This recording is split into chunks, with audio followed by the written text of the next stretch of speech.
श्रीमद् वाल्मीकि रामायण बालकांड पुत्रष्टियज्ञारंभ श्री सीतारामाभ्यं नमः। अब सुरु गरौं। केही समय बितिसकेपछि त्यस परम मनोहर दोषरहित समय आएपछि त्यस बेलाको वसन्त ऋतुको आगमन भयो। राजा दशरथलाई त्यही शुभ समयमा यज्ञ गर्ने विचार आयो। यज्ञ गर्ने निश्चय पश्चात राजा दशरथले ऋष्यशृङ्गसँग भने, हे सुब्रत, अब मेरो कुल वृद्धिका बारेमा केही उपायहरू गर्नुहोस्। मेधावी एवं वेदज्ञ ऋष्यशृङ्गले पनि केही समय चिन्तन मनन गरी स्वस्थ चित्त भएर महाराजसँग भन्दछन्, महाराज, म तपाईँका लागि अथर्ववेदका मन्त्रहरूबाट पुत्रष्टि यज्ञ गराउनेछु। वेदोक्त विधि अनुसार अनुष्ठान गरेपछि तपाईँको मनोरथ अवश्य पूर्ण हुनेछन्। यति भनेपछि तेजस्वी ऋषिले पुत्र प्राप्तिका लागि पुत्रष्टि यज्ञ आरम्भ गरे अनि विधिवत मन्त्र पढेर आहुति दिन आरम्भ गरे। केही बेरमा आवाहनीय अग्निकुण्डबाट अतुल प्रभायुक्त स्वर्णले निर्मित तथा चाँदीका पात्रले ढाकिएको दिव्य खीरले भरिएको पात्रलाई प्यारी पत्नीका समान दुवै हातहरूमा लिएर ऋष्यशृङ्गले राजा दशरथलाई हेर्दै भन्दछन्, हे नृपश्रेष्ठ, यो खीर विद्वानहरूद्वारा यज्ञाग्निमा निर्माण गरिएको हो। यो सन्तान प्राप्त गराउनेवाला छ, आरोग्य र धन बढाउनेवाला। यसलाई स्वीकार गर्नुहोस्। यसलाई आफ्ना अनुकूल पत्नीहरूलाई खुवाउनुहोस्। यसका प्रभावले तपाईँलाई सन्तान प्राप्त हुनेछ, जसका लागि यो यज्ञ गर्नु भएको थियो। प्रसन्न भएका राजा दशरथले अति उत्तम भन्दै विद्वानहरूद्वारा निर्मित एवं प्रदान गरिएको खीरले भरिएको स्वर्ण पात्रलाई शिर झुकाएर ग्रहण गरे। त्यसपछि महाराजा दशरथ अन्तःपुरमा गएर कौशल्याजीसँग भने, देवी, यो तिम्रा लागि सन्तान प्राप्ति गराउनेवाला खीर ग्रहण गर। त्यसो भनेपछि दशरथजीले आधी खीर कौशल्यालाई दिएर बाँकी आधीको आधी अर्थात् चौथाइ खीर सुमित्रालाई दिए। उनीहरू दुवैजनालाई दिएपछि जति खीर बचेको थियो त्यसको आधी भाग कौशल्यालाई दिए। तत्पश्चात त्यो खीरको बचेको भागको खीर आधा भाग फेरि केही विचार गरेर महाबुद्धिमान दशरथले सुमित्रालाई दिए। यसरी राजाले त्यो खीर रानीहरूलाई अलग अलग बाँडिदिए। महाराजा दशरथका सबै साध्वी रानीहरूले खीर खाएर अत्यन्त प्रसन्न भए अनि आफैलाई भाग्यमानी ठाने। यसरी तीनैजना साध्वी रानीहरूले महाराजाद्वारा पृथक पृथक बाँडिएको खीर खाएर अग्नि तथा सूर्य समानका तेजस्वी गर्भधारण गरे। अब सुरु गरौं। श्रीराम, भरत, लक्ष्मण तथा शत्रुघ्नको जन्म र बाल्यकाल कस्तो रह्यो। 9औं सर्ग। यज्ञ समाप्त भएसँगै बाहिरबाट आएका राजा महाराजाबाट सत्कृत भएर आफ्नो स्थानमा फर्किए। राजाद्वारा अत्यन्त सम्मानित भएर ऋष्यशृङ्ग मुनि पनि शान्तसँगै आफ्ना स्थानमा फर्के।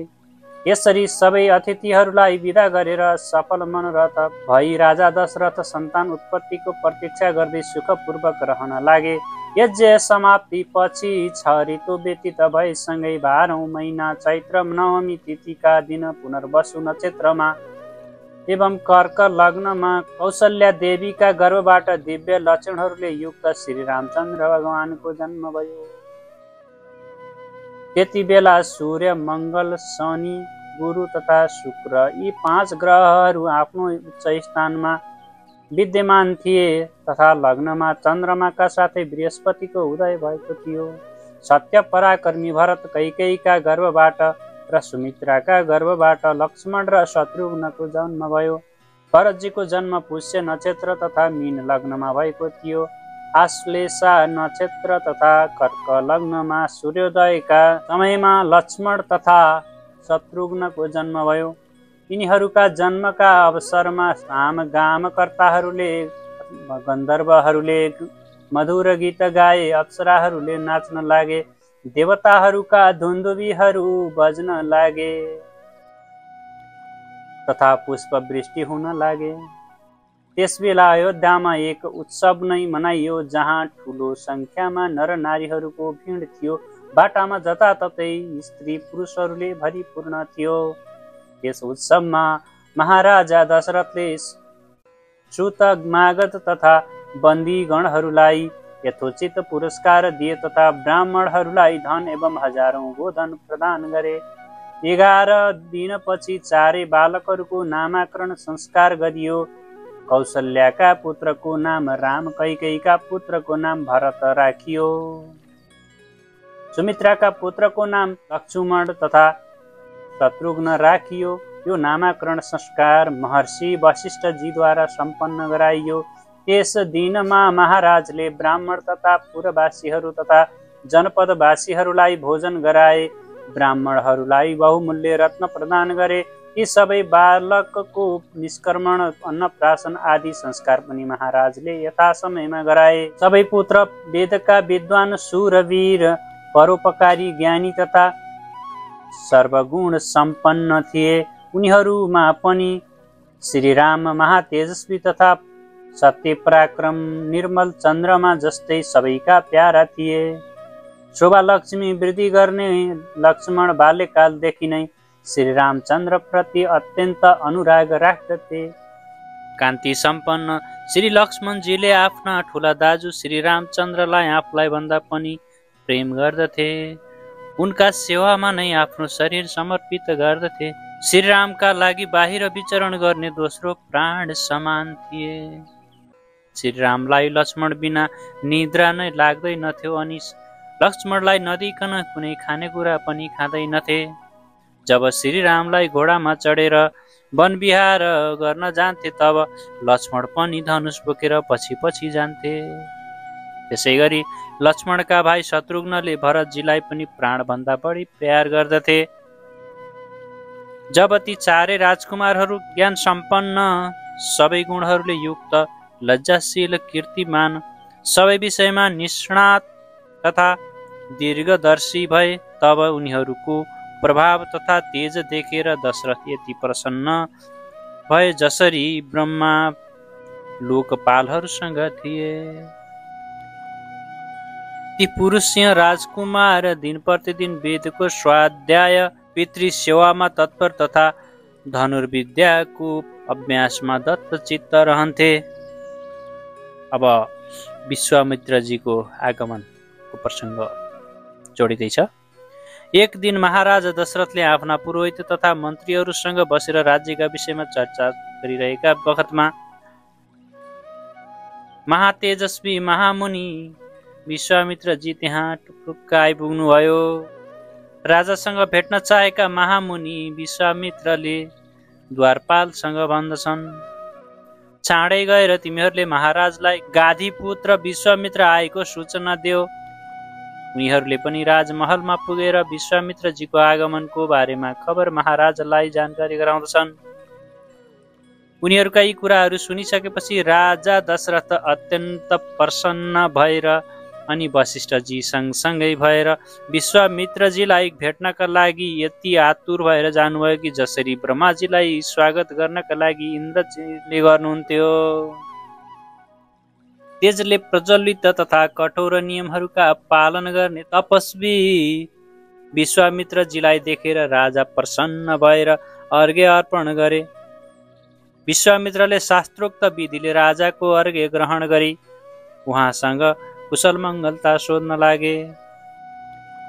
धर्मात्मा विश्वामित्रले कर्मशः राजासँग नगर, कोश, राज्य, कुटुम्ब तथा इष्टमित्रहरूको कुशल मङ्गलताको बारेमा सोधे। त्यसपछि विश्वामित्रजीले वशिष्ठजीसँग कुशलताका बारेमा सोधे। त्यसै गरी अन्य महाभाग वामदेव आदि सबै ऋषिहरूसँग यथाक्रम कुशल मङ्गल सोधे। त्यसपछि सबैजना विश्वामित्रद्वारा पूजित भएर प्रसन्न चित्त भएर राजदरबारमा गए अनि यथायोग्य आसनमा बसे। तब प्रसन्न चित्त एवं उदार राजा दशरथले महामुनि विश्वामित्रजीको प्रशंसा गर्दै भने, हे महर्षि, तपाईका आगमनले मलाई यस्तो हर्ष लागेको छ जस्तो अमृत पाउँदा सुकेको खेतमा वर्षा हुँदा। सन्तान नभएकाहरूलाई सन्तान हुँदा, हराएको सामान प्राप्त हुँदा तथा कुनै महान उत्सवमा मनमा आनन्द आएको होस्, त्यस्तै आज तपाईको शुभ आगमनले भएको छ। तपाईलाई स्वागत छ। तपाईका मनमा कुन त्यो उत्तम कामना छ जसलाई मैले हर्षित भएर पूर्ण गर्न सकूं? हे ब्राह्मण, तपाई मबाट सबै प्रकारका सेवा लिन योग्य उत्तम पात्र हुनुहुन्छ। मेरो यो अहोभाग्य हो कि तपाई यहाँ आउनु भएको छ। आज मेरो जन्म सफल तथा जीवन धन्य भयो। के कति उद्देश्यले यहाँ तपाईको आगमन भएको होला भन्नुहोस्। म चाहन्छु कि तपाईका सेवामा म अनुग्रहित हूँ। हे कौशिक, तपाईले कार्यका बारेमा विचार नगर्नुहोस्। तपाईका कार्य पूर्ण गर्नेछु, किनकि तपाई मेरा देवता हुनुहुन्छ। ती भइसकेपछि अब विश्वामित्रजीले आफ्ना कुरा खोल्न लाग्नुभयो। राजाहरूमा श्रेष्ठ दशरथका अद्भुत तथा विस्तृत वचनहरू सुनिसकेपछि महातेजस्वी विश्वामित्र ऋषि हर्षित भएर भन्नुहुन्छ, हे नृपशार्दूल, यस्ता वचन तपाईँ जस्ता इच्छाको वंशी तथा वशिष्ठजीका यजमान बाहेक अरू कसले नै भन्न सक्दछ र? हे राज शार्दूल, अब म मेरा मनको कुरा भन्दछु, त्यसलाई पूरा गर्ने प्रतिज्ञा लिनुभएको छ। प्रतिज्ञा पूरा गर्नुहोस्। मैले व्रतपूर्वक यज्ञ गर्दछु, त्यसमा 2 कामचारी राक्षसहरूले विघ्न बाधा डालिदिन्छन्। हे नृपशार्दूल, आफ्ना जेठा पुत्र श्रीराम मलाई दिनुहोस्, जो सत्य पराक्रमी शूरवीर अनि काका पक्षीधारी। यिनले मेरो संरक्षणमा रहेर केवल यज्ञको रक्षा गर्दछन्। आफ्नो दिव्य तेजले ती विघ्नकारी राक्षसहरू पनि नष्ट गर्दछन्। यिनको कल्याणका लागि त्यस्ता अनेक विधिहरू तथा क्रियाहरू बनाउनेछु, जसले यिनको ख्याति तीनै लोक, जल, थल र नभमा पनि हुनेछ। यदि तपाईँ यस संसारमा आफ्नो पुण्य र यश स्थिर गर्न चाहनुहुन्छ भने श्रीराम मलाई दिनुहोस्। धर्म र अर्थयुक्त यी वचनहरू भनेर धर्मात्मा महातेजस्वी परम बुद्धिमान विश्वामित्रजी चुप भए। विश्वामित्रजीका यी वचनहरू सुनिसकेपछि 2 घडी मूर्छित भएका दशरथले सचेत भएपछि अथवा चेत खुलेपछि यसो भन्दछन्, हे महर्षि, मेरा कमल नयन राम अझै 16 वर्षका पनि भएका छैनन् अथवा 15 वर्षकै छन्। यिनमा राक्षससँग युद्ध गर्ने योग्यता नै म देख्दिन। मेरा यी अक्षौहिणी सेना छन्, जसको स्वामी म नै हुँ।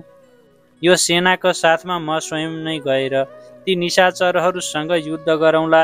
मेरा यी शूरवीर सैनिक जो अस्त्र विद्यामा कुशल तथा पराक्रमी छन्, राक्षसहरूसँग युद्ध गर्न समर्थ छन्। यिनलाई लैजानुहोस्, रामलाई नलानुहोस्। म स्वयं धनुर्बाण लिएर युद्ध भूमिमा खडा भएर प्राण रहेसम्म यज्ञका रक्षार्थ राक्षसहरूसँग युद्ध गर्नेछु। म स्वयं नै त्यहाँ जान्छु, रामलाई नलानुहोस्। राम अझै बालक नै छन्। यिनले अझैसम्म युद्ध कला सिकेका पनि छैनन्। दोस्रोको शक्ति अथवा शत्रुको बल कति छ भनेर जान्दैनन्, न त युद्ध कलामा नै कुशल छन्।